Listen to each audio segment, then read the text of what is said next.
The player.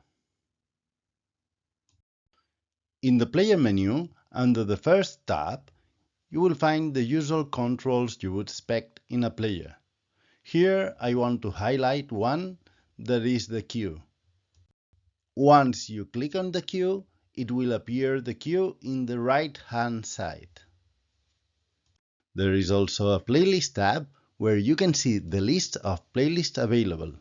And if you click in one of them, you can see the items on the right.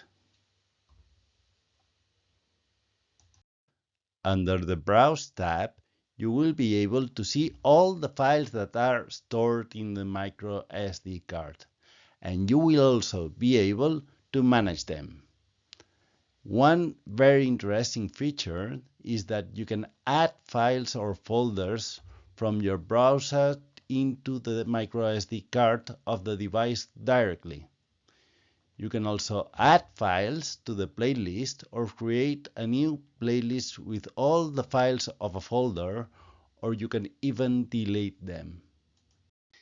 In the App button, you will find an option which is called Mini Player.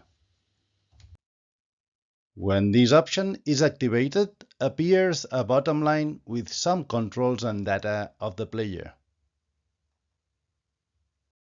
The micro SD card can be up to 2 terabytes. It accepts several types of audio files.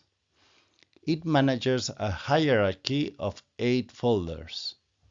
Another interesting detail is that VIDA needs internet connection in order to try to find the displayed covers.